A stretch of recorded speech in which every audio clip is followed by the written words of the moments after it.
मैं फिर से आप सभी का हार्दिक स्वागत करता हूं। आइए निर्देशांक ज्यामिति के दूसरे वीडियो में हम कुछ आपके लिए इम्पोर्टेंट सवाल लेकर आए हैं जो अक्सर बोर्ड परीक्षाओं में इस तरीके के क्वेश्चन किए जाते हैं। आइए ज़रा देखिए, हम आपको बात कर रहे हैं एक अंता विभाजन के लिए और एक बाह्यता विभाजन के लिए दो पार्ट होते हैं, ठीक है। तो उन दो पार्टों में से कोई भी पार्ट के से संबंधित सवाल आपके परीक्षा में होंगे जिसमें लिखा है अंता विभाजन। देखिए अंतर क्या होता है, अंता विभाजन और बाह्यता विभाजन केवल फार्मूले का अंतर होता है बेटा। देखिए इसमें अंता विभाजन में फार्मूला लिखा होता है m1x2 प्लस m2x1 अपान m1 plus m2, m1y2 plus y2m1 अपान m1 प्लस m2। याद रखिएगा, जो अंता विभाजन में प्लस की वैल्यू होती है वही बाह्यता विभाजन में माइनस की वैल्यू होती है। देखिए इस फार्मूले में क्या डिफरेंट है, केवल और केवल इसमें प्लस था और इसमें क्या है, इसमें माइनस है। इतनी बात आप लोगों को समझ में आ गई होगी, ठीक है। अब जरा ध्यान दीजिए, बाह्यता विभाजन, एक प्रश्न मैंने लिखा हुआ है, सवाल लिखा हुआ है, कोई बिंदु है जिसके बाह्यता विभाजन के अनुपात क्या है, 3:2 के अनुपात में बांटता है, ठीक है। यदि बिंदु ए और बी, ए व बी के निर्देशांक क्रमशः 4,3 और 2,1 हों तो बिंदु के निर्देशांक ज्ञात कीजिए। ऐसी स्थिति में आपको एक चीज समझना होगा कि जो बिंदु दिए गए हैं और जो अनुपात दिया गया है उसको हम सबसे पहले नॉमिनेशन कैसे करेंगे, कैसे उसको लिखेंगे, ये समझना सबसे इंपॉर्टेंट है। तो देखिए बेटा, जो 3:2 लिखा हुआ है हमेशा जो अनुपात की वैल्यू में देगा, कहीं कहीं पर आप देखेंगे कि 1/2 की वैल्यू दे देगा, 3/4 की वैल्यू दे देगा। यानी कि बटे में भी अगर सवाल दे रहा है और कह रहा है ये अनुपात है तो मतलब ये होता है कि जो ऊपर की वैल्यू है वो आगे है और नीचे की वैल्यू पीछे, ये इसको भी अनुपात बना सकते हो। समझ में आ रहा है कि नहीं आ रहा है? देखिए अगर डायरेक्ट अनुपात दे रहा है सो गुड, बहुत अच्छा है, लेकिन अगर कभी कभी बटे की वैल्यू में दे रहा है, भिन्न के रूप में दे रहा है, तो भी आप उसको ऊपर की वैल्यू को आगे और नीचे की वैल्यू को पीछे करके उसको अनुपात में लिख सकते हो। अब जरा देखिए, जो ये बिंदु दिए होते हैं इनको आपको पता ही है क्या मानना है, इसको x1 मानना है, इसको y1 मानना है, इसको x2 मानना है और इसको y2 मानना है, ठीक है। बिंदु हमें पता है, इसको तो हम क्या मानेंगे, अनुपात को मानते हैं m1 और m2। तो लिखेंगे m1 की वैल्यू क्या होगी 3, m2 की वैल्यू क्या होगी 2, ठीक है, और x1 की वैल्यू क्या होगी 4, x2 की वैल्यू क्या होगी 1, y1 की वैल्यू क्या होगी 3, ठीक है, और y2 की वैल्यू क्या होगी 1। इतनी बात सारे हमने मान रख लिए।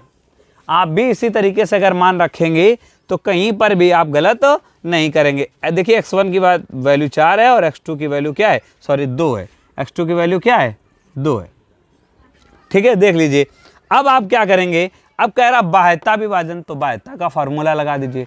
अंता कह दे तो अंता का विभाजन का फार्मूला लगा दीजिए। और आप अगर एक्सरसाइज भी सॉल्व कर रहे हैं तो उसमें भी इससे संबंधित कम से कम 2 से 4 सवाल ऐसे पूछे जाते हैं जिससे आप आसानी से कर पाएंगे एक वीडियो देखने के बाद, ठीक है। देखिए इधर अंता विभाजन का, बाह्यता विभाजन का है फार्मूला, तो बाह्यता विभाजन का फार्मूला लिखेंगे बाह्यता विभाजन बाह्यता विभाजन इज इक्वल टू, फार्मूला क्या होता है, m1x2 माइनस m2x1 अपान m1 माइनस m2। अगर यही अंता होता तो प्लस होता दोनों में, बाह्यता इसलिए क्या है माइनस, और y बराबर क्या होगा m1 y2 minus m2 y1 अपान m1 माइनस m2। ये बात आप सभी समझ गए होंगे। अब देखिए m1 की वैल्यू क्या है, m1 की वैल्यू क्या है बेटा, ध्यान से देखो, m1 की वैल्यू क्या है, m1 की वैल्यू है 3 लिख दो। x2 की वैल्यू क्या है 2, तो 2 लिख दो, माइनस m2 की वैल्यू क्या है 2 और x1 की वैल्यू क्या है 4। इन सवालों में सबसे जो ज़्यादा ज़रूरी होता है वो ये होता है कि आप मान रख पाते हैं कि नहीं। अगर आपने मान रखने में दिक्कत कर दी, थोड़ी सी भी अगर आपने माइंड डिस्टर्बेंस किया तो आप मान के चलिए मान गलत कर देंगे और जैसे ही मान गलत होंगे आपका आंसर भी गलत हो जाएगा, सवाल भी गलत हो जाएगा। इसलिए बहुत ध्यान सावधानी पूर्वक आपको मान रखने होते हैं। m1 की वैल्यू क्या है 3 माइनस m2 की वैल्यू क्या है 2।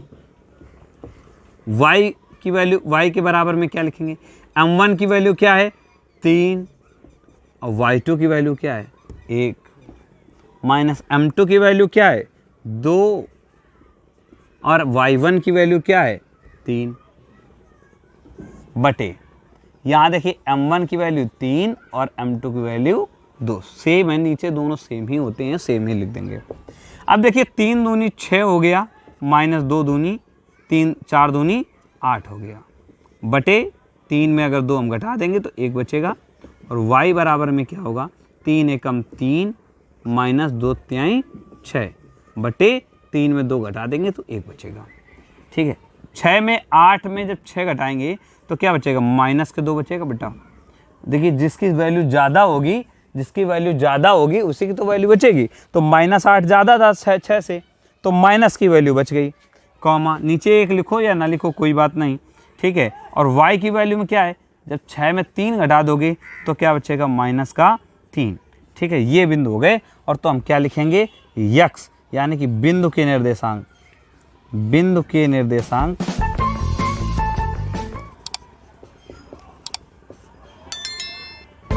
-2 कामा माइनस, यही दोनों सवाल में देखिए कह रहा था बिंदु के निर्देशांक ज्ञात कीजिए।